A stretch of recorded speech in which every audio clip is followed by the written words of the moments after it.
আসসালামু আলাইকুম। আজকে আমরা এসএসসি হিসাব বিজ্ঞান দ্বিতীয় পত্র থেকে যৌথ মূলধনী কারবারের আর্থিক বিবরণী এই অধ্যায়ের উপর আরেকটি গুরুত্বপূর্ণ সৃজনশীল ম্যাথ সলভ করব। আজকে আমরা দিনাজপুর বোর্ড 2019 সালের প্রশ্ন নং 1 করব। চলো আমরা একটু প্রশ্নটা দেখে নিই। প্রশ্নে আমাদের দেওয়া আছে সজীব কোম্পানি লিমিটেডের অনুমোদিত মূলধন 12 লক্ষ টাকা, যা প্রতিটি 10 টাকা মূল্যের 1,20,000 শেয়ারে বিভক্ত। তার মানে সজীব কোম্পানি লিমিটেড সরকারের কাছ থেকে 1,20,000 শেয়ার নিয়ে নিবন্ধন লাভ করছে, যেখানে প্রতিটি শেয়ারের মূল্য 10 টাকা। 2018 সালের 31 ডিসেম্বর তারিখে কোম্পানির রেওয়া মিল নিম্নরূপ। 2018 সালের ডিসেম্বর 31 তারিখে কোম্পানির কি করছে, নিম্নলিখিত রেওয়া মিলটা প্রস্তুত করছে। এখন রেওয়া মিল বলতে আমরা কি জানি? রেওয়া মিলের ডেবিট দিকে সম্পদ থাকে, ব্যয় থাকে এবং সংরক্ষিত আয়ের যে দফাগুলো আছে, আয়কর, লভ্যাংশ প্রদান, এগুলো থাকে, এবং ক্রেডিট দিকে থাকে আয়, দায়, মালিকানা সত্ত্ব আইটেম। ওকে, আমরা এগুলো জানি। আমরা সরাসরি চলে যাব সমন্বয়গুলো একটু পড়ে নিব। সমন্বয় সমূহ বলছে সমাপনী মজুদ পণ্যের মূল্য 1,90,000 টাকা। উক্ত মজুদের মধ্যে আগুনে বিনষ্ট পণ্য 10,000 টাকা অন্তর্ভুক্ত আছে। বীমা কোম্পানি 6,000 টাকা ক্ষতিপূরণ দিতে সম্মত হয়েছে। এই সময়টা খুবই গুরুত্বপূর্ণ। তারপরে বলছে শেয়ার অধিহার সুনামের সাথে সমন্বয় পূর্বক অবলোকন করতে হবে। 3 বলছে সঞ্চিত তহবিল 1,30,000 টাকায় উন্নীত করতে হবে। 4 বলছে আয়কর সঞ্চিতি 15,000 টাকা রাখতে হবে, এটা ভবিষ্যৎ ব্যবস্থা, এটাও কিন্তু ভবিষ্যৎ ব্যবস্থা। তারপর বলছে শেয়ার প্রতি 1 টাকা লভ্যাংশ ঘোষণা করতে হবে, প্রস্তাবিত লভ্যাংশ শেয়ার প্রতি 1 টাকা। ওকে, এখন আমাকে বলছে ভ্যাট চলতি হিসাব তৈরি করো। এটা খুবই গুরুত্বপূর্ণ একটি সৃজনশীল সমাধান। আমরা কয়ে ভ্যাট চলতি হিসাব তৈরি করব, সেই লক্ষ্যে আমরা খাতায় লিখবো প্রথমে 1 নং প্রশ্নের সমাধান, লিখবো ক। আমরা যখন ভ্যাট চলতি হিসাব প্রস্তুত করব, ভ্যাট চলতি হিসাব মূলত 3টি হিসাব নিয়ে বা 3টি দফা নিয়ে প্রস্তুত হয়। ভ্যাট চলতি হিসাবের প্রারম্ভিক জের দেওয়া থাকে। ভ্যাট চলতি হিসাব বলতে আমরা যখন পণ্য ক্রয় করি, সরকারকে পণ্য ক্রয় মূল্যের সাথে আমরা কিছু টাকা ভ্যাট আকারে প্রদান করি। ভ্যাট বলতে ভ্যালু অ্যাডেড ট্যাক্স, অর্থাৎ এই টাকাটা কিন্তু সরকারের। আমরা যখন পণ্য ক্রয় করি, সরকারকে ভ্যাট দেওয়ার শর্তে ক্রয় মূল্যের সাথে দিয়ে দেই। আবার আমরা যখন পণ্য বিক্রয় করি, সরকারকে ভ্যাট প্রদান করার শর্তে কাস্টমারের কাছ থেকে ভ্যাট আদায় করি। ওকে, তাহলে আমাদের ভ্যাট চলতি হিসাবের প্রারম্ভিক জের কিন্তু দেখো দেওয়া আছে 82,000 টাকা। এই ভ্যাট চলতি হিসাবের প্রারম্ভিক জের আমার দুই রকম হতে পারে, ডেবিট দিকেও থাকতে পারে, আমাদের ক্রেডিট দিকেও থাকতে পারে। ভ্যাট চলতি হিসাবের প্রারম্ভিক জের যদি ডেবিট দিকে থাকে, এটা চলতি সম্পদ। ভ্যাট চলতি হিসাবের প্রারম্ভিক জের যদি ক্রেডিট দিকে থাকে, এটা চলতি দায়। তাহলে ডেবিটটা ভ্যাট চলতি হিসাবের সম্পদ বুঝায়, ক্রেডিটটা ভ্যাট চলতি হিসাবের দায় বুঝায়। আমরা যখন ভ্যাট চলতি হিসাব প্রস্তুত করবো, ভ্যাট চলতি হিসাব মানে মূলত এটি একটি খতিয়ান। এখানে তো বলছে আমাকে ভ্যাট চলতি হিসাব তৈরি করে, একটু ঠান্ডা মাথায় চিন্তা করবা, এটা আসলে একটা খতিয়ান তৈরি করতে বলছে। তাহলে খতিয়ান তৈরি করার লক্ষ্যে আমরা ভ্যাট চলতি হিসাবের ছক করব।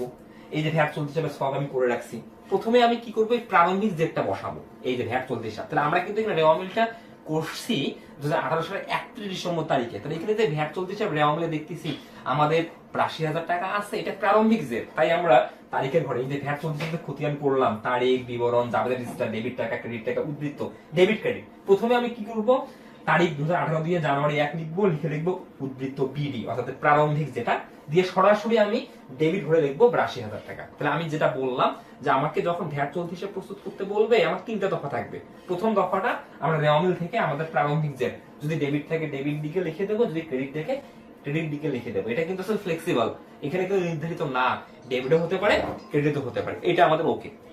আর 2টা দফা আমাদের পণ্য ক্রয় এবং পণ্য বিক্রয়ের সাথে থাকবে। এই দেখো, এবার ক্রয় 15% ভ্যাট সহ, বিক্রয় 15% ভ্যাট সহ। তারপরে আমরা যখন পণ্য ক্রয় করছি, পণ্য ক্রয় করার সময় আমরা ক্রয় মূল্যের সাথে সরকারকে ভ্যাট দেওয়ার লক্ষ্যে 15% টাকা অতিরিক্ত দিছি। তার মানে এখানে ভ্যাটটা কিন্তু যুক্ত আছে, সেটা হচ্ছে প্রদত্ত ভ্যাট। কারণ আমরা যখন পণ্য ক্রয় করি, আমরা গভর্নমেন্টকে ভ্যাট দেই, তাহলে এইখানে কিন্তু আমার 15% ভ্যাট যুক্ত আছে, এটা প্রদত্ত ভ্যাট নামে। ঠিক তেমনই ভাবে আমরা যখন পণ্য বিক্রি করছি, পণ্য বিক্রি করার সময় কাস্টমারদের কাছ থেকে ভ্যাট আদায় করছি। তাহলে আমরা পণ্য বিক্রয় করছি ভ্যাট সহ 9,20,000 টাকা। এই 9,20,000 টাকার মধ্যে গভর্নমেন্টের টাকা আছে 15% ইনক্লুড আছে।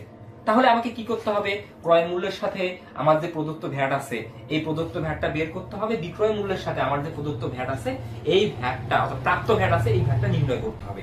এই জন্য আমরা প্রথমেই কয়ে প্রদত্ত ভ্যাট এবং প্রাপ্ত ভ্যাট নির্ণয় করবো। কারণ এটা যতক্ষণ না পর্যন্ত আমি নির্ণয় করব, খসড়া হিসাবে কার্যগণনা হিসাবে আমি লিখবো কার্যগণনা, প্রদত্ত ভ্যাট এবং প্রাপ্ত ভ্যাট, ততক্ষণ না পর্যন্ত আমরা ভ্যাট চলতি হিসাব এর খতিয়ানটা করতে পারবো। এখন আমাদের এখানে ক্রয় কত, 4,60,000 টাকা।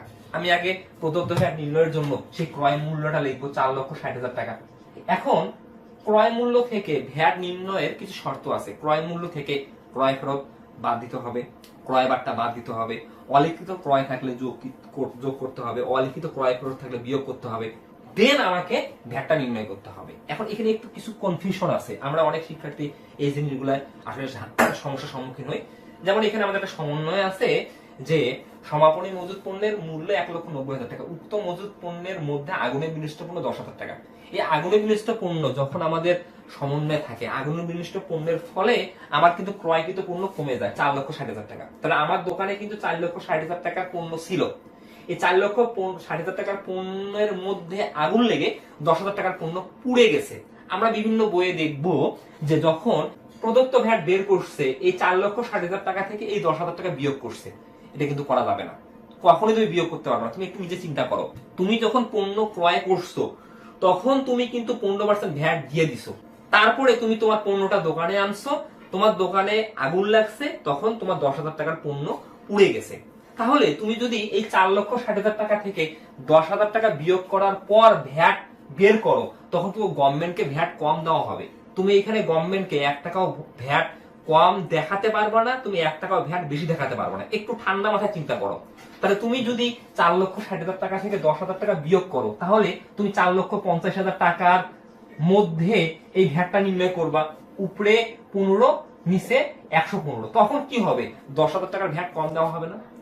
তোমার যে কারবারে আগুন লেগে 10,000 টাকা পণ্য পুড়ে গেছে, গভর্নমেন্ট কি এখানে ভ্যাট মাপ দিবে? কখনোই মাপ দিবে না। কারণ যখন তুমি পণ্য ক্রয় করছো তখনই তো তুমি ভ্যাট দিছো, তারপরে তোমার অসাবধানতার কারণে তোমার প্রতিষ্ঠানে আগুন লাগছে, আগুন লেগে 10,000 টাকার পণ্য পুড়ে গেছে। তাহলে কোনো অবস্থাতেই ভ্যাট নির্ণয়ের সময় এই 10,000 টাকা বাদ দেওয়া যাবে না।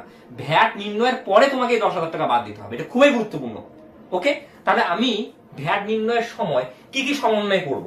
আমরা ভ্যাট নির্ণয়ের সময় ক্রয় থেকে ক্রয় ফেরত বিয়োগ করব, কারণ আমি যখন পণ্য ক্রয় করছি ভ্যাট সহ, আমি যখন ক্রয়কৃত পণ্য ফেরত দেবো, এটা ভ্যাট সহ ফেরত দেবো, কারণ আমি তার কাছ থেকে পণ্য ক্রয় করছি।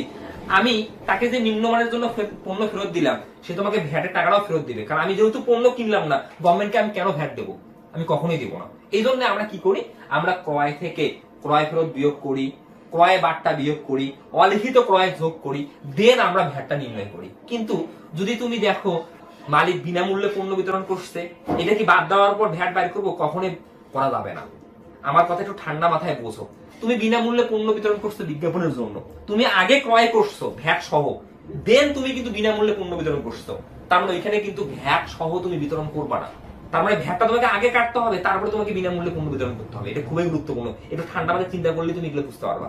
ওকে, তাহলে আমরা এখানে কি করবো? প্রদত্ত ভ্যাট নির্ণয়ের জন্য আমরা 4,60,000 উপর সরাসরি উপরে দেবো 15, নিচে দেবো 115। কেন এটা? যেহেতু ভ্যাটটা যুক্ত আছে, তাহলে এখানে যে ভ্যাট সহ আমি পণ্য ক্রয় দেখতেছি 4,60,000 টাকা, এখানে কিন্তু ভ্যাট 15% আর ক্রয় হচ্ছে 100%। তার মানে এখানে 115% টাকা হচ্ছে মোট, 115% টাকা হচ্ছে মোট। এই 115% এর মধ্যে ভ্যাট কত? 15। কত 15? 115। এটা খুবই গুরুত্বপূর্ণ। তাহলে আমরা যদি এখন এটা ক্যালকুলেট করি, তাহলে আমরা পাবো 60,000 টাকা। ওকে, আমরা খুব সহজে কিন্তু প্রদত্ত ভ্যাটটা পেয়ে গেলাম। এখানে কিন্তু আমরা আগুনের বিনিষ্ট পণ্য সমন্বয় সাধন করলাম না। এবার আমরা প্রাপ্ত ভ্যাট আসি। প্রাপ্ত ভ্যাট আমরা বিক্রয় থেকে নির্ণয় করব। আমরা বিক্রয় দেখতেছি কত টাকা আছে, আমরা দেখতেছি বিক্রয় 9,20,000 টাকা। এখানেও সেম বিষয়গুলো, আমরা বিক্রয় থেকে বিক্রয় ফেরত বিয়োগ করব, বিক্রয় বার্তা বিয়োগ করব, অলিখিত বিক্রয় থাকলে যোগ করব, দেন আমরা প্রাপ্ত ভ্যাট বের করব। তাহলে এখানে বিক্রয় 9,20,000 টাকা, এই 9,20,000 টাকার মধ্যে সেম এটার মতো 15% ভ্যাট আছে, 100% হচ্ছে বিক্রয় আছে। তাহলে ভ্যাট সহ বিক্রয় মূল্য আছে আসলে এখানে 115%। তাহলে 115% এর মধ্যে ভ্যাট কত পার্সেন্ট? 115%। তাইলে আমরা ভ্যাট নির্ণয়ের জন্য কি করব? উপরে দিব 15, নিচে দিব 115। তাই আমরা যদি এটা একটু ক্যালকুলেট করি, আমরা 9,20,000 কে আমরা যদি 115 দ্বারা ভাগ করি এবং 15 দ্বারা গুণ করি, তাহলে আমরা এখানে প্রাপ্ত ভ্যাট পাচ্ছি 1,20,000 টাকা। ওকে, তাহলে আমরা এই যে ভ্যাট সহজে পণ্য ক্রয় করলাম, তাই এটাকে বলতেছি প্রদত্ত ভ্যাট, কারণ আমরা পণ্য ক্রয় করার সময় গভর্নমেন্টকে ভ্যাট দিচ্ছি, এটা প্রদত্ত ভ্যাট। আবার আমরা যখন পণ্য বিক্রয় করতেছি, কাস্টমারের কাছ থেকে ভ্যাট আদায় করতেছি, কাকে দেওয়ার জন্য? গভর্নমেন্টকে দেওয়ার জন্য, তাই এটা প্রাপ্ত ভ্যাট। এখন প্রদত্ত ভ্যাট হোক আর প্রাপ্ত ভ্যাট হোক, যখন আমি জাবেদা করবো, এগুলোকে ভ্যাট চলতি হিসাব নামেই দেখাবো। ওকে, এখন একটু তুমি নিজে চিন্তা করো, আমরা যখন ভ্যাট সহ পণ্য ক্রয় করি, আমরা জাবেদাটা কি করি? আমি একটু বোর্ডে লিখে রাখছি বোঝানোর জন্য। এই দেখো, ক্রয় হিসাব ডেবিট। তাহলে আমরা কত টাকা লিখছি ক্রয় হিসাব? আমরা ক্রয় হিসাব দেখো, আমরা কিন্তু ক্রয় হিসাব লিখছি এখানে 4 লক্ষ টাকা, ডেবিট লিখছি 4 লক্ষ টাকা। ভ্যাট কত? 60,000 টাকা। এখন আমি যদি নগদে পণ্য ক্রয় করি তাহলে আমি ভ্যাট সহ প্রদান করব 4,60,000 টাকা। আর আমি যদি বাকিতে ক্রয় করি আমি লিখবো 5,60,000 টাকা প্রদেয় হিসাব। এই জিনিসটা আমি কেন বুঝাচ্ছি, কারণ আমাদের যে বইগুলো আছে এই বইগুলোতে আমরা যখন ভ্যাট চলতি হিসাব করতেছি আমার কিন্তু লেখা আছে বিবরণের ঘরে ক্রয় হিসাব। এটা কখনোই হবে না। তুমি জাবেদা লক্ষ্য করো, আমরা যখন খতিয়ান করি, যার খতিয়ান করি তার বিবরণের ঘরে অপোজিটটা লিখি। আমরা এখানে কিন্তু ভ্যাট চলতি হিসাবে খতিয়ান করতেছি, তাহলে জাবেদায় ভ্যাট চলতি হিসাব ডেবিট আছে, ক্রয় হিসাবে ডেবিট আছে, তাহলে কোনো অবস্থাতে ক্রয় হিসাব লেখা যাবে না। তাহলে এখানে বিপরীত কি? ক্রয় হিসাবের জন্য নগদান হিসাব, ভ্যাট চলতি হিসাবের জন্য নগদান হিসাব। তুমি যখন খতিয়ান করো একটু নিচে চিন্তা করো না, খতিয়ান গুলোর ক্ষেত্রে বিবরণের ঘরে কি লেখো? যার খতিয়ান করি বিবরণের ঘরে অপোজিট নাম লিখি। তাহলে আমাদের যে বইগুলোতে ক্রয় হিসাব আর বিক্রয় হিসাব আছে এটা একটু কিন্তু মিস্টেক। তুমি কি করবা? তুমি লিখবে নগদান হিসাব, হ্যাঁ বুঝানোর জন্য ব্র্যাকেটে ক্রয় হিসাব লিখতে পারো, ক্রয় লিখতে পারো, কিন্তু আসলে তুমি যদি সঠিকভাবে লিখতে চাও তোমাকে নগদান হিসাবে লিখতে হবে। তাহলে আমরা আগে প্রদত্ত ভ্যাটটা হিসাবের বইতে লিপিবদ্ধ করবো, কারণ ডেবিটের সাথে মিলাবো। তাহলে প্রদত্ত ভ্যাট আমাদের কি? জাবেদা ডেবিট আছে কত টাকা? 60,000 টাকা। তাহলে আমরা জানি যার খতিয়ান করবো জাবেদা ডেবিট থাকলে ডেবিট ঘরে টাকা লিখবো, ক্রেডিট থাকলে ক্রেডিট ঘরে টাকা লিখবো। তাই আমি লিখবো ডিসেম্বর 31 নগদান হিসাব, ব্র্যাকেটে ক্রয়, আমরা ডেবিট ঘরে লিখবো 60,000 টাকা। এখন আমি কিন্তু ডেবিট দ্বারা শুরু করছি, ডেবিটটা এখন ডেবিট হিসেবে আমরা হিসাব কি জানি একই জের মানে যোগ হয়, তাহলে ডেবিটটা ডেবিট হওয়ার মানে যোগ হয়ে আমি ডেবিট ঘরে লিখবো 1,42,000 টাকা। ওকে, এখন আমি প্রাপ্ত ভ্যাট আসবো। প্রাপ্ত ভ্যাট মানে তো বিক্রয়ের সাথে আছে, এটা যাবে নাকি? দেখো নগদান বা প্রাপ্য হিসাব ডেবিট, আমি ভ্যাট সহ যদি বিক্রয় করি নগদে বিক্রি করলে নগদ টাকা পাবো, নগদ হিসাব ডেবিট, বাকিতে বিক্রি করলে আমার প্রাপ্য হিসাব নামক সম্পত্তি সৃষ্টি হবে, প্রাপ্য হিসাব ক্রেডিট। আমি বিক্রয় হিসাবকে ক্রেডিট করবো, ভ্যাট চলতি হিসাবকে ক্রেডিট করবো। তাহলে আমি নগদান বা প্রাপ্য হিসাব পাইছি 9,20,000 টাকা। এই 9,20,000 টাকার মধ্যে বিক্রয় কত? 7 লক্ষ টাকা। ভ্যাট কত? 1,20,000 টাকা। এখন আমি কার খতিয়ান করতেছি? ভ্যাট চলতি হিসাবে। যার খতিয়ান করবো বিবরণের ঘরে উল্টোটা লিখবো। তাহলে বিক্রয় ক্রেডিট আছে, ভ্যাট চলতি হিসাবে ক্রেডিট আছে, তাহলে উল্টোটা, তার মানে ক্রেডিটের বিপরীত কি? ডেবিট। নগদান বা প্রাপ্য হিসাব আমি ধরে নিলাম পুরোটাই আমি নগদে বিক্রি করছি, তাই আমি ডিসেম্বর 31 লিখে আবারও লিখবো নগদান হিসাব, ব্র্যাকেটে বিক্রয়। আসলে বইগুলোতে কিন্তু বিক্রয় হিসাব লেখা আছে, এটা কোনোভাবেই লেখা উচিত নয়, কিন্তু বইগুলোতে আমরা যদি লেকচার পাবলিকেশনের বই দেখি, আমরা যদি পাঞ্জাবি পাবলিকেশনের বই দেখি, সবগুলো বইতেই কিন্তু নগদান হিসাব লেখা আছে। কিন্তু আসলে জাবেদা থেকে তুমি চাও না ক্রয় হিসাব আছে বা বিক্রয় হিসাব আছে, জাবেদা থেকে যাও, ক্রয় বিক্রয় কি আসবে? কখনোই আসবে না। তাহলে এবার ভ্যাট চলতি হিসাব ক্রেডিট, কত টাকা ক্রেডিট? নগদান হিসাব নামে 1,20,000 টাকা ক্রেডিট, তাই 1,20,000 টাকা ক্রেডিট করে দিলাম। এখন আমাদের ছিল কি? ডেবিট 1,42,000 টাকা, ক্রেডিট কত হলো? 1,20,000 টাকা। তাহলে আমার জিএর কত? 22,000 টাকা ডেবিট। বিয়োগ করবো, কারণ ক্রেডিট ডেবিটটা যদি ক্রেডিট হয় হিসাব বিজ্ঞানে কি হবে? বিয়োগ হবে। তাহলে আমার এখন জের কত? 22,000 টাকা দিয়ে A to Z বক্স করে দেবো। এটাই হচ্ছে আমাদের ভ্যাট চলতি হিসাব। আমি কিন্তু একদম কিভাবে নির্ণয় করব, কেন আমি আগুনে বিনষ্ট পণ্য বিয়োগ করব না, সব ডিটেল ব্যাখ্যাগুলো তোমাকে দিয়ে দিলাম। তোমরা যদি এই ক্লাসটা বারবার দেখো যে আসলে সমস্যাগুলো কোথায়, ইনশাআল্লাহ মনে হয় না কোনো তোমাদের সমস্যা থাকবে। ওকে, তাহলে আমাদের ক ডান। এখন আমরা খ নির্ণয় করবো। ক্ষয় কি বলছে? মোট মুনাফা বা ক্ষতির পরিমাণ নির্ণয় করো। তাহলে আমরা এই বিষয়গুলো কিন্তু এখন স্পষ্ট হচ্ছি বা হয়েছি যে আমরা যখন প্রশ্নে দেখবো মোট মুনাফা বা মোট ক্ষতি বা পরিচালন মুনাফা বা পরিচালন ক্ষতি, নিট মুনাফা বা নিট ক্ষতি, এগুলো কিন্তু আমরা আয় বিবরণী প্রস্তুত করার মাধ্যমে প্রস্তুত করব। যেহেতু আমাকে মোট মুনাফা বা ক্ষতি নির্ণয় করতে বলছে, তারপরে আমাকে আয় বিবরণীতে পরিচালন আয় হতে বিক্রিত পণ্যের ব্যয় বাদ দিলে আমরা বুঝতে পারবো বা জানতে পারবো মোট মুনাফা বা ক্ষতি কত। তারপরে আমাকে আংশিক আয় বিবরণী প্রস্তুত করতে হবে। আমাকে লিখতে হবে খ, আমি লিখতে পারি প্রতিষ্ঠানের নাম, আয় বিবরণী ব্র্যাকেটে আংশিক, তার নিচে লিখতে পারি 2018 সালের 31 ডিসেম্বর তারিখে সমাপ্ত বছরের জন্য। অথবা আমি লিখতে পারি খ, মোট মুনাফা বা ক্ষতির পরিমাণ নির্ণয়। তুমি তোমার যাহা ভালো লাগে তুমি সেটাই করবে। আমি এইভাবে লিখি খ, মোট মুনাফা বা ক্ষতির পরিমাণ নির্ণয়। আমি মোট মুনাফা বা ক্ষতির পরিমাণ নির্ণয়ের লক্ষ্যে কি করব? প্রথমে আমি লিখবো পরিচালন আয়। আমি বোর্ডে লিখে রাখছি, তুমি লিখবে পরিচালন আয়। এখন পরিচালন আয় বলতে আমরা পণ্য বিক্রয়ের মাধ্যমে আয় করাকে বুঝি। তাহলে আমরা যদি এখানে দেখি, আমরা দেখতেছি আমাদের বিক্রয় কত, একটু দেখলে বুঝতে পারবো। আমাদের বিক্রয় ভ্যাট সহ আছে 9,20,000 টাকা। এখন বিক্রয় থেকে বিক্রয় ফেরত থাকলে বাদ দেবো, বিক্রয় বাট্টা থাকলে বাদ দেবো, সমন্বয় বিক্রয় রিলেটেড কোনো কাজ থাকলে আমরা যোগ বা বিয়োগ করবো। আমরা এখানে কোনো কিছু দেখতেছি না, শুধু এখানে ভ্যাটটা যুক্ত আছে। তাহলে আমরা বিক্রয় লিখবো প্রথম ঘরে 9,20,000 টাকা, কারণ ভ্যাট আছে 9,20,000 টাকা। ভ্যাটটা সরকারের টাকা, এটা কোনো অবস্থাতেই আমরা কারবারের পরিচালন আয়ে ইনক্লুড করতে পারি না, কারণ আমরা ভ্যাট সহ পণ্য বিক্রি করছি 9,20,000 টাকা। এর মধ্যে গভর্নমেন্টের টাকা আছে 15%। তাহলে আমরা এটা কিন্তু নির্ণয় করছি কয়ে প্রাপ্ত ভ্যাট নামে, কারণ আমরা যখন পণ্য বিক্রি করি কাস্টমারের কাছ থেকে ভ্যাট আদায় করি, তাই প্রাপ্ত ভ্যাট। তাহলে আমরা প্রাপ্ত ভ্যাট কত পাইছিলাম? 1,20,000 টাকা। এটা কিন্তু আমরা কয়ে পাইছি। ওকে, তাহলে 9,20,000 টাকার মধ্যে গভর্নমেন্টের টাকা কত? 1,20,000 টাকা। তাহলে চলতি বছরে বিক্রয় কত? 7 লক্ষ টাকা। এটা চলে যাবে তৃতীয় ঘরে। এটাই আমাদের নিট বিক্রয়, আর এখানে কোনো কাজ নেই। এখন পরিচালনা আয় তথা নিট বিক্রয় থেকে আমরা বিক্রিত পণ্যের ব্যয় বিয়োগ করব। এখন আমরা জানি বিক্রিত পণ্যের ব্যয় হিসাবে আমরা প্রথমে 3টা আইটেম যোগ করব, প্রারম্ভিক মজুত পণ্য, নিট ক্রয়, ক্রয় সংক্রান্ত ব্যয় যোগ করলে আমরা বিক্রয়যোগ্য পণ্যের ব্যয় পাবো, সেখান থেকে সমাপনী মজুত পণ্য বিয়োগ করলে আমরা পাবো বিক্রিত পণ্যের ব্যয়। তাহলে আমরা শুরু থেকে দেখি আমাদের প্রথমে প্রারম্ভিক মজুত পণ্য আছে কিনা আমরা একটু চেক করব। এই যে আছে, আমরা জানি রেওয়া মিলে যে মজুত পণ্য থাকে এটা প্রারম্ভিক। এই দেখো 1/1/2018 মজুত পণ্য, আমরা লিখবো প্রারম্ভিক মজুত পণ্য। আমাদের রেওয়া মিলে যত আছে আমরা ততই লিখবো। তাহলে আমরা প্রারম্ভিক মজুত পণ্য রেওয়া মিলে কত দেখতেছি? আমরা দেখতেছি আছে 75,000 টাকা। এটা লিখবো আমরা দ্বিতীয় ঘরে। ওকে, এরপরে লিখবো আমরা ক্রয়। ক্রয় থেকে আমরা সমন্বয়ে যদি ক্রয় রিলেটেড কোনো কাজ থাকে এই কাজগুলো করবো। তাহলে ক্রয় আমরা দেখতেছি আমাদের রেওয়া মিলে ভ্যাট সহ আছে ক্রয় হচ্ছে 4,60,000 টাকা। লিখবো প্রথম করে 4,60,000 টাকা। এখান থেকে যদি রেওয়া মিলে ক্রয় ফেরত থাকে বিয়োগ করবো, ক্রয় বার্তা থাকে বিয়োগ করবো। এখানে নেই। এখন এই ক্রয়ের মধ্যে গভর্নমেন্টের 15% টাকা আছে। তারপরে আমি যে 4,60,000 টাকায় ক্রয় দেখতেছি আছে, এটা তো ভ্যাট সহ। তারপরে এখানে গভর্নমেন্টের টাকা আছে, সেটাকে আগে আমাকে সেপারেট করতে হবে। তাহলে আমি কিন্তু চলতি বছরে কত টাকায় পণ্য ক্রয় করছে এটা পাবো। তাহলে আমি এই জন্য কি করবো? মাইনাস করবো প্রদত্ত ভ্যাট। কারণ যখন আমরা ক্রয় করি গভর্নমেন্টকে ভ্যাট দেই, আর আমরা যখন পণ্য বিক্রি করি আমি সরকারকে দেওয়ার জন্য ভ্যাট আদায় করি, তাই প্রাপ্ত ভ্যাট। তাহলে পণ্য ক্রয় করলে প্রদত্ত ভ্যাটের নামে বিয়োগ করব। তাহলে আমরা প্রদত্ত ভ্যাট কয় বাইর করছি? 60,000 টাকা। তাহলে আমার এখানে চলতি বছরে আমি কয় টাকায় পণ্য ক্রয় করছি? 4 লক্ষ টাকায় পণ্য ক্রয় করছি। এই 4 লক্ষ টাকার পণ্যের মধ্যে কারবারে আগুন লেগে 10,000 টাকার পণ্য পুড়ে গেছে। এই দেখো উক্ত মজুদের মধ্যে আগুনে বিনষ্ট পণ্য 10,000 টাকা।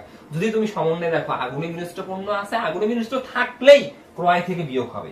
তাহলে আমার কত টাকার পণ্য আগুন লেগে পুড়ে গেছে? আমার কিন্তু মোট 4 লক্ষ টাকার পণ্য ছিল, সেখান থেকে আগুন লেগে 10,000 টাকার পণ্য পুড়ে গেছে। কোনো অবস্থাতেই আগুনে বিনষ্ট পণ্য বাদ দেওয়ার পর ভ্যাট বাইর করা যাবে না। যদি আমি আগুনে বিনষ্ট পণ্য বাদ দেওয়ার পর ভ্যাট বাইর করি তাহলে গভর্নমেন্টকে ভ্যাট কম দেওয়া হবে বা কম দেখানো হবে। তাহলে আমি ভ্যাট এখানে কমও দেখাতে পারবো না, ভ্যাট আমি বেশি দেখাতে পারবো না। তাই আমি ভ্যাট বিয়োগ করার পর আগুনে বিনষ্ট পণ্য, পণ্য বিতরণ এগুলো বাদ দেবো। তাহলে লিখবো মাইনাস আগুনে বিনষ্ট পণ্য।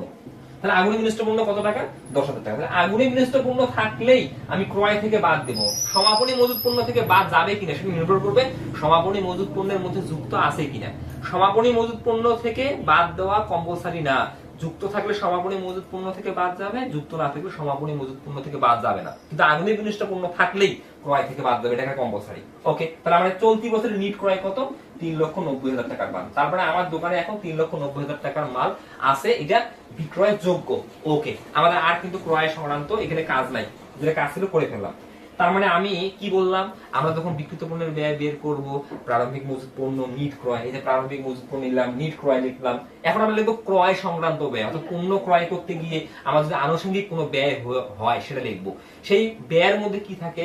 থাকে মজুরি, ক্রয় পরিবহন, জাহাজ ভাড়া। এখানে মজুরি আছে, আমরা আগে মজুরি লিখবো। মজুরি আবার কাজও আছে, তাহলে লিখি আগে মজুরি। তাহলে মজুরি আমরা দেখতেছি এখানে আছে 1,60,000 টাকা।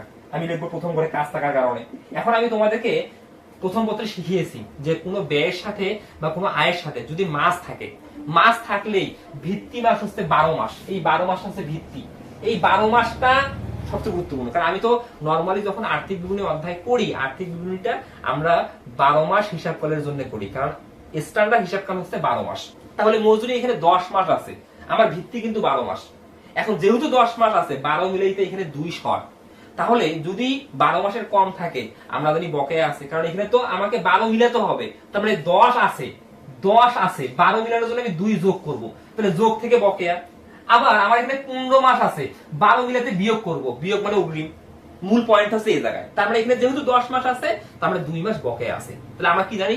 হিসাব বিজ্ঞানে কোনো ব্যয় বা আয় যদি বকেয়া থাকে তাহলে এটা ব্যয় সমতুল্য। তার মানে আমি প্রকৃত ব্যয় নির্ণয়ের জন্য যোগ করবো, কারণ ব্যয় সমতুল্য। কারণ ব্যয় দুই ভাবে হয়, নগদেও হয়, বাকিতেও হয়। তাহলে লিখবো যোগ বকেয়া। তাহলে বকেয়া এখানে কত মাস? 2 মাস, কারণ 10 মাস আছে, 12 মিলাইতে 2 লাগবে, তাহলে 2 মাসের বকেয়া আছে। এখন ঐকিক নিয়ে যাবো আমরা। 10 মাসের জন্য 1,60,000 টাকা, অতএব 1 মাসের জন্য, অতএব 2 মাসের জন্য। তাহলে আমাকে কি করতে হবে? 10 মাসের জন্য 1,60,000 টাকা, প্রতি মাসের জন্য কত? তাহলে 1,60,000 কে 10 দ্বারা ভাগ করব। তাহলে আমি 1,60,000 আগে দেবো ভাগ 10। কয় মাসের প্রয়োজন? 2 দ্বারা গুণ করব। তাহলে আমি 1,60,000 যদি 10 দ্বারা ভাগ করি তাহলে 16,000, 16 দুগুণে 32,000। এই 32,000 টাকা আমার বকেয়া আছে।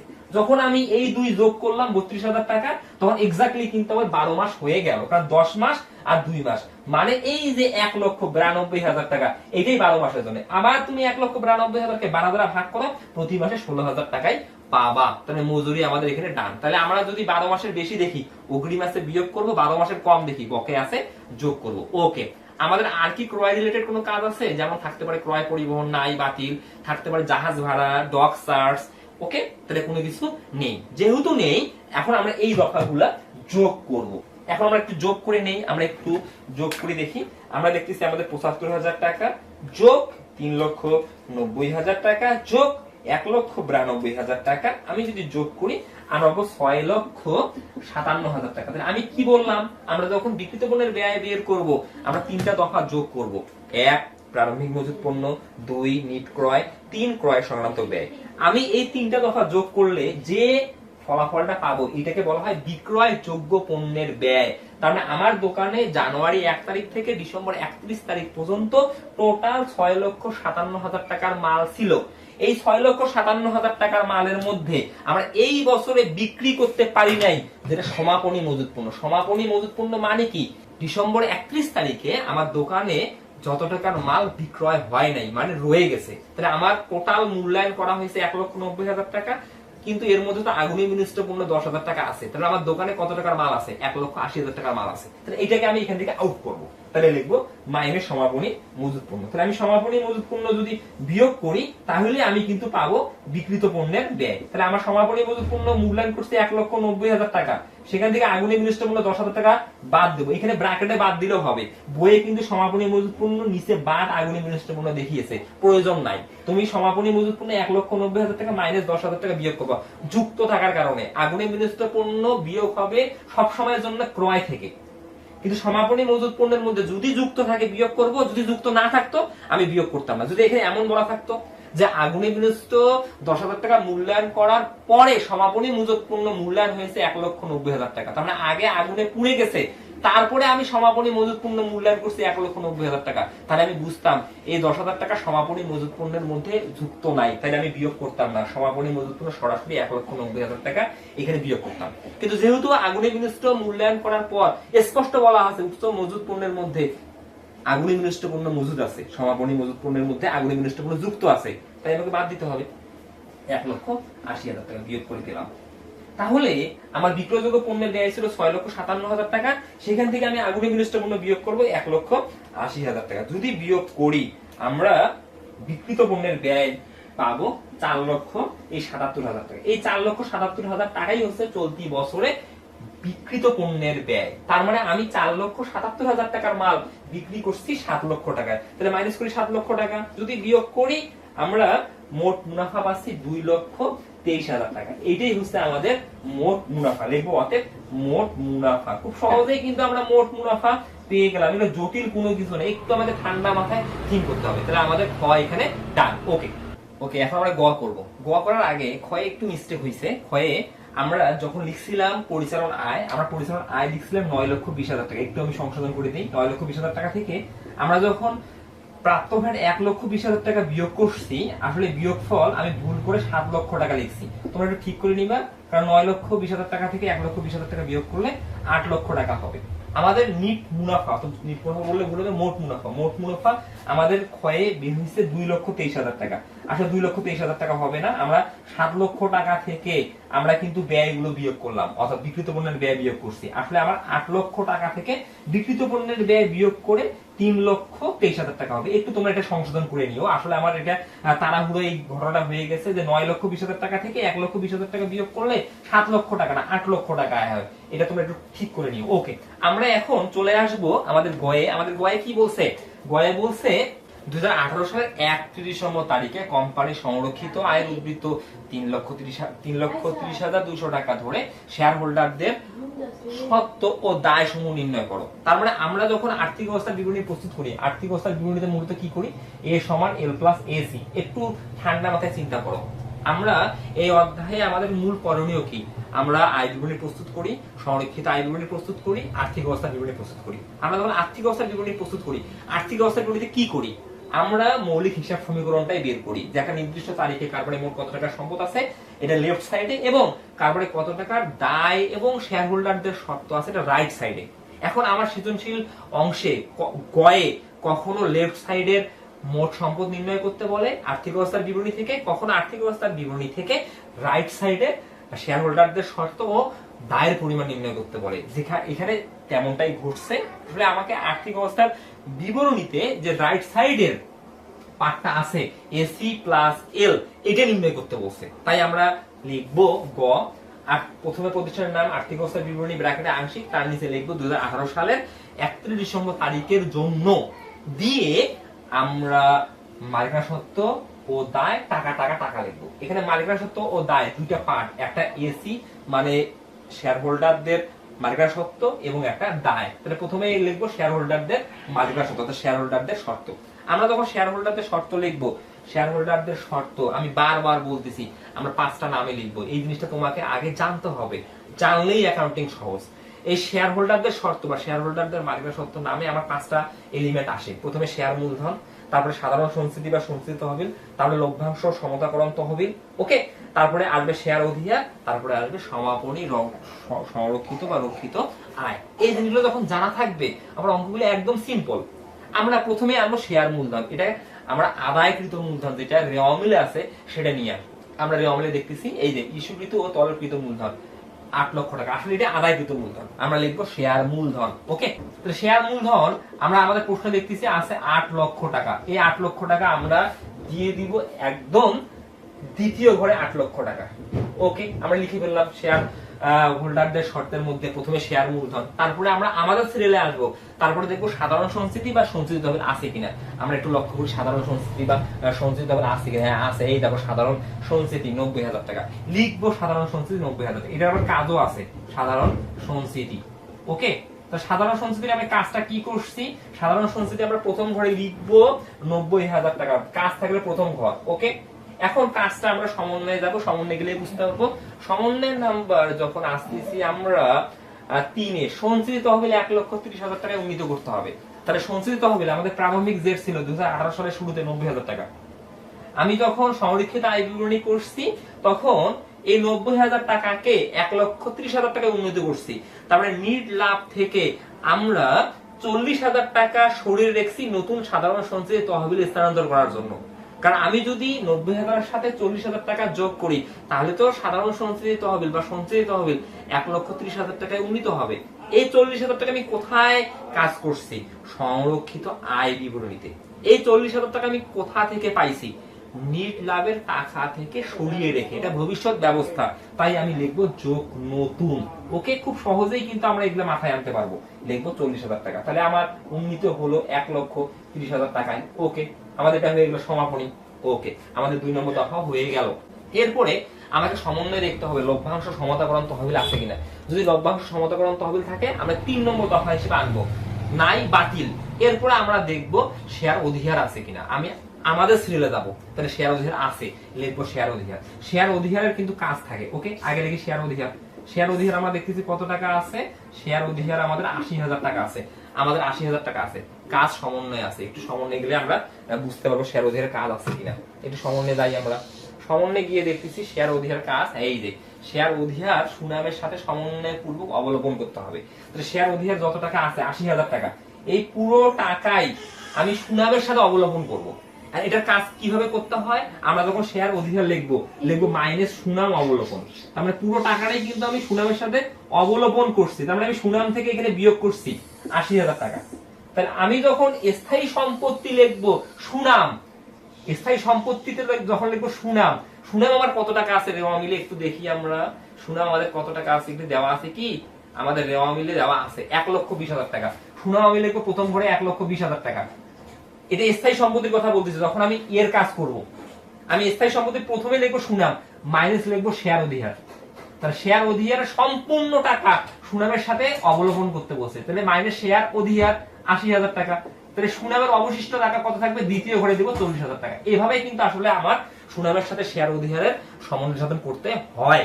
এটা কোনো অবস্থাতে এই অবলম্বনটা আমরা চলতি বছরে আয়ের বিপক্ষে চার্জ করব না। যখন সুনামের সাথে শেয়ার অধিহারটাকে অবলম্বন করতে হবে, আমরা আর্থিক অবস্থার বিবরণীতেই স্থায়ী সম্পত্তিতে সুনাম থেকে অধিহার নামে বিয়োগ করব। আবার আমি যখন শেয়ার হোল্ডারদের মার্কেট সত্ত্ব লিখবো, আমরা লিখবো শেয়ার অধিহার মাইনাস লিখবো সুনাম অবলম্বন, পুরো টাকাটাই আমার বিয়োগ হবে, দিয়ে আমার দ্বিতীয় করে ড্যাশ হবে। এই কাজটা আমি পূর্ণাঙ্গ ভাবে তোমাকে শিখিয়ে দিলাম। তাহলে আমাদের এখানে শেয়ার অধিহারও হয়ে গেল, এটা আমাদের ডান। এরপরে আমাদের আসবে সংরক্ষিত আয়। এটা সমাপনী জের আমার কিন্তু দেওয়া আছে। আমাদের প্রারম্ভিক জের কিন্তু 2,15,000 টাকা ছিল। আমার গয়ে স্পষ্ট বলা আছে যে সমাপনী সংরক্ষিত আয়ের উদ্বৃত্ত 3,30,200 টাকা। এটা কিন্তু আমাদের সমাপনী। তাহলে লিখবো সমাপনী সংরক্ষিত আয়। ওকে, এটা লিখবো ব্র্যাকেটে প্রশ্নানুসারে, তুমি লিখে নিবে পুরোটা প্রশ্নানুসারে। তাহলে কত টাকা? 3,30,200 টাকা। এটা আমি লিখবো দ্বিতীয় করে 3,30,200 টাকা। ওকে, আমাদের এই সবগুলো দফার যোগফলই হচ্ছে শেয়ার হোল্ডারদের শর্ত। তাহলে আমি যদি যোগ করে নেই, আমি পাবো এখানে 8 লক্ষ টাকা, যোগ আমি পাবো 1,30,000 টাকা, যোগ আমি পাবো 3,30,200 টাকা। তাহলে আমার যোগফলটা দাঁড়াচ্ছে 12,60,200 টাকা। ওকে, 12,60,200 টাকা। এটাই হচ্ছে আমাদের শেয়ার হোল্ডারদের শর্ত। তার মানে আমাদের এই যে রাইট সাইডে এল প্লাস এসি, তাহলে আমি এসিটা কিন্তু পেয়ে গেলাম। এখন আমরা এল অর্থাৎ দায় নিয়ে আসবো। দায়টাকে আমরা আর্থিক অবস্থার বিবরণীতে দুটো নামে লিখি। প্রথমে দীর্ঘমেয়াদী দায়, যেটাকে আমরা জানি ঋণ নামে। এই দেখো 8% ঋণ, এটা দীর্ঘমেয়াদী দায়, তাই আমরা আগে লিখবো দীর্ঘমেয়াদী দায়, দেন আমি লিখবো 8% ঋণ। তাহলে দীর্ঘমেয়াদী দায় 8% ঋণ আমরা কত দেখতেছি? 1,10,000 টাকা। এটা সরাসরি তৃতীয় ঘরে দেবে 1,10,000 টাকা, কারণ দীর্ঘমেয়াদী দায় আমাদের প্রতিষ্ঠানে কিন্তু একটাই থাকে। তাহলে আমরা লিখে ফেললাম। তাহলে প্রথমে লিখলাম শেয়ার হোল্ডারদের শর্ত, তারপর লিখলাম দীর্ঘমেয়াদী দায়। এখন আমরা লিখবো চলতি দায় ও ভবিষ্যৎ ব্যবস্থা। আমি নিচে জায়গা থাকার কম থাকার কারণে আমরা একটু উপরে মিশে দেবো, এগুলো তো আমরা পেলাম, তোমরা অবশ্যই এগুলো নোট করে নিবা। এখন আমরা লিখবো চলতি দায় ও ভবিষ্যৎ ব্যবস্থা। এখন চলতি দায় ও ভবিষ্যৎ ব্যবস্থায় আমাদের এখানে চলতি দায় হিসাবে আমরা সচরাচর 5টা আইটেম এনে থাকি। আমরা একটা একটা চেক করবো রেওয়ামিল থেকে। প্রথমে রেওয়ামিল থেকে দেখবো আমাদের ব্যাংক জমাতিরিক্ত আছে কিনা, থাকলে আমরা আনবো। আমরা দেখছি এই রেওয়ামিলে ব্যাংক জমাতিরিক্ত নেই, বাতিল। তারপরে আমি আনবো প্রদেয় নোট বা প্রদেয় বিল, এই অঙ্কে আছে কিনা আমরা দেখবো। প্রদেয় বিল বা প্রদেয় নোট নেই, আমাদের বাতিল। তারপরে আমাদের একটা প্রদেয় হিসাব আমাদের এখানে আছে, প্রদেয় হিসাব। এই দেখো 70,000 টাকা আছে, আমি লিখবো প্রদেয় হিসাব। ওকে, তাহলে প্রদেয় হিসাব আমাদের কত টাকা আছে? প্রদেয় হিসাব আমাদের আছে 70,000 টাকা। এটা কোনো কাজ নাই, তাই দিতে হয়ে লিখবো 70,000 টাকা। আমাদের লিখা হয়ে গেল। প্রদেয় হিসাবের পর আমরা আনবো বকেয়া ব্যয়। বকেয়া ব্যয় আমাদের আছে, এই দেখো মজুরি 10 মাস, তার মানে এখানে 2 মাস বকেয়া আছে। তাহলে বকেয়া মজুরি আমরা কিন্তু এটা ক্ষয়ে বের করছিলাম। ওকে, তাহলে বকেয়া মজুরি। তাহলে বকেয়া মজুরি আমরা এখানে কত পাইছি? বকেয়া মজুরি আমরা পাইছিলাম 32,000 টাকা। এই লিখবো 32,000 টাকা। আমাকে কিন্তু খুব ঠান্ডা মাথায় অঙ্কগুলো করতে হবে। যদি আমি মাথাটা ঠান্ডা রাখতে না পারি, আমি কিন্তু জিনিসগুলো ভুলিয়ে ফেলবো। আমাকে ধারাবাহিক ভাবে যেতে হবে। তাহলে আমি বকেয়া মজুরি লিখে ফেললাম। তারপরে আমরা দেখবো আর কোনো ব্যয় বকেয়া আছে কিনা। হ্যাঁ, আরেকটা ব্যয় বকেয়া আছে। এই দেখো আমরা যে 8% সুদে ঋণপত্র নিছি 1,10,000 টাকা। এই 1,10,000 আমি আগে 8% কাটবো। তাহলে 1,10,000 8% যদি কাটি, আমরা একটু এই পেশে ক্যালকুলেশন করি। 1,10,000 এর 8% আমি আগে কাটবো। তাহলে 1,10,000 এর 8%, তাহলে 8,800 টাকা হবে। একটু তারপর কেটে দেখি আমরা 1,10,000 গুণন 8%, হ্যাঁ 8,800 টাকা। চলতি বছরে আমার ঋণের সুদ কিন্তু 8,800 টাকা দিতে হবে যার কাছ থেকে আমরা ঋণ নিছি তাকে। এখন বকেয়া আছে কিনা আমরা বুঝি কিভাবে? আমরা দেখবো রেওয়ামিলে ঋণের সুদ নামে কোনো দফা আছে কিনা। যদি রেওয়ামিলে ঋণের সুদ দেওয়া না থাকে, তাহলে পুরোটাই বকেয়া আছে। তাহলে আমরা দেখতেছি চলতি বছরে আমরা ঋণের সুদ 1 টাকাও নগদ দেইনি। তাহলে পার্সেন্ট কেটে, এই যে 1,10,000 এর উপর 8% কেটে আমরা যত টাকা পেলাম, পুরো টাকাই ঋণের সুদ বকেয়া আছে। তাই লিখবো বকেয়া ঋণের সুদ। এগুলা খুব সহজে আমি বুঝতে পারবো যদি বেসিকটা আমার জানা থাকে। ওকে, তাহলে বকেয়া ঋণের সুদ আমরা কত টাকা পেলাম? 8,800 টাকা। ওকে, আমাদের হয়ে গেল। তারপরে আমরা দেখবো অগ্রিম আয় আছে কিনা। আমাদের এখানে কোনো অগ্রিম আয় নেই, তাহলে ওটাও আমাদের বাতিল। এখন আমরা চলে আসবো ভবিষ্যৎ ব্যবস্থায়। ভবিষ্যৎ ব্যবস্থায় আমরা প্রথমে রেওয়ামিল থেকে দেখবো আমাদের ভবিষ্যৎ ব্যবস্থায় কি কি আছে। রেওয়ামিলে আমরা দেখতেছি একটা দাবিহীন লভ্যাংশ। এটা আসলে ভবিষ্যৎ ব্যবস্থা বলতে এটা চলতি দায়ের মধ্যে পড়ে। দাবিহীন লভ্যাংশ মানে কি? আমরা যে লভ্যাংশটা ঘোষণা করছি, প্রস্তাবিত লভ্যাংশ, এই প্রস্তাবিত লভ্যাংশের যতটুকু অংশ সাধারণ শেয়ার হোল্ডাররা এখনো কোম্পানিতে দাবি করেনি, সেটা কিন্তু দাবিহীন লভ্যাংশ নামে প্রতিষ্ঠানে রয়ে গেছে। এটা কিন্তু চলতি দায় হিসেবে আছে। ওকে, এই অংশটা এখনো শেয়ার হোল্ডাররা দাবি করেনি। তাহলে যেহেতু দাবি করে নাই, তার মানে তারা ভবিষ্যতে দাবি করতে পারে। যখন দাবি করবে তখন প্রতিষ্ঠান তাদেরকে টাকাটা দিয়ে দিবে, তার মানে তখন দায়টা হ্রাস পাবে। তাহলে যেহেতু এখনো দাবি করে নাই, তাই এটা দায় অবস্থায় আছে, তাই লিখবো দাবিহীন লভ্যাংশ। ওকে, দাবিহীন লভ্যাংশ আমরা কত দেখতেছি, আমরা যেটা রেওয়া মিলে দেখতেছি সেটাই লিখবো 12,000 টাকা। ওকে, 12,000 টাকা আমরা দাবিহীন লভ্যাংশ লিখে ফেললাম। এর বাইরে আমাদের চলতি দায় অর্থাৎ ভবিষ্যৎ ব্যবস্থা হিসেবে এখন আমরা সমন্বয় থেকে আনবো। সমন্বয় থেকে আমরা যেটা আনবো সেটা হচ্ছে এই যে আয়কর সঞ্চিতি, এটা নতুন আয়কর সঞ্চিতি 15,000 টাকা রাখতে হবে। এটা নতুন আয়কর সঞ্চিতি ভবিষ্যৎ ব্যবস্থায়, কারণ আমি আগামী বছর গভর্নমেন্টকে এই 15,000 টাকা কর দিব। যেহেতু এটা সরিয়ে রাখছি, গভর্নমেন্টকে কর দেবো, এই 15,000 টাকা তো গভর্নমেন্ট কর পাবে, তাহলে আমার প্রতিষ্ঠান ঋণী আছে, তাই এটার নাম হচ্ছে নতুন আয়কর সঞ্চিতি। এটা কিন্তু ভবিষ্যৎ ব্যবস্থাও আমার চলতি দায়ের অংশ। নতুন আয়কর সঞ্চিতি এগুলা খুব সহজ যদি আমি বেসিক জানি। হ্যাঁ, বেসিক না জানলে কিন্তু খুব কঠিন। তো নতুন আয়কর সঞ্চিতি আমার কত টাকা, 15,000 টাকা। আমি লিখে বললাম 15,000 টাকা। ওকে, এটা আমাদের টান।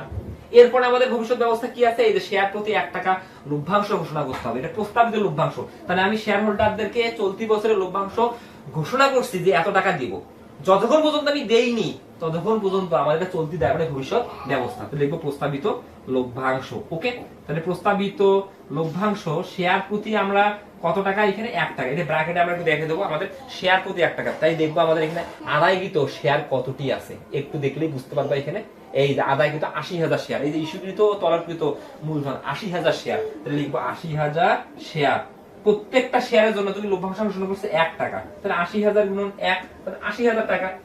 এটা আমাদের ভবিষ্যৎ ব্যবস্থা। এর বাইরে আরেকটা ভবিষ্যৎ ব্যবস্থা আছে, যদি থাকে কল্যাণ তো হবে, এই অঙ্কে নাই, বাতিল। তাহলে এখন আমরা এগুলা যোগ করলেই চলতি দায় ভবিষ্যৎ ব্যবস্থার সমষ্টি পাবো। তাহলে আমি যোগ করি 70,000 টাকা, যোগ করি 32,000 টাকা, যোগ করি 8,800 টাকা, যোগ করি 12,000 টাকা, যোগ করি 15,000 টাকা, যোগ করি 80,000 টাকা। ওকে, আমরা পেয়ে গেলাম 2,17,800 টাকা। তাহলে আমরা দেখো একে একে প্রথমে আমরা এই টাকাটা বের করছি। আসলে আমি মিশিয়ে দিয়ে করলাম, তো প্রথমে কিন্তু এই টাকাটা বের করছি। এটা হচ্ছে শেয়ার হোল্ডারদের মালিকানা সত্ত্ব। দেন আমরা দীর্ঘমেয়াদী দায় বের করছি। সর্বশেষে আমরা চলতি দায় বের করছি। এখন আমি সবগুলো টাকা, তাহলে তুমি খাতা কিন্তু এর নিচে আন্ডারলাইন করবা, তাহলে আমি সবগুলো টাকা যোগ করব। তাহলে যোগ 12,60,200 যোগ 10,10,000, তাহলে আমি যোগ করবো 15,88,000 টাকা। এই 15,88,000 টাকাই হচ্ছে আমাদের কাঙ্ক্ষিত ফলাফল, যেটা আমাকে গয়ে নির্ণয় করতে বলছে। গয়ে আমাকে কি নির্ণয় করতে বলছে একটু যাও তোমরা দেখতে পারবে। এই দেখো, শেয়ার হোল্ডারদের শর্ত দায় নির্ণয় করে, এটা মোট। তাই আমি লিখবো অতএব মোট শেয়ার হোল্ডারদের শর্ত ও দায় 15,88,000 টাকা। তাহলে আমাদের এই অঙ্কগুলো খুবই গুরুত্বপূর্ণ। তোমরা অবশ্যই বেশি বেশি প্র্যাকটিস করবে। আর যদি তোমাদের কোনো সমস্যা থেকে থাকে অবশ্যই কমেন্টে জানাবে, ইনশাআল্লাহ আমি সমাধান করে দেওয়ার চেষ্টা করবো। এই পর্যন্ত তোমরা ভালো থাকো আর সুস্থ থাকো। আল্লাহ হাফেজ। আসসালামু আলাইকুম সবাই।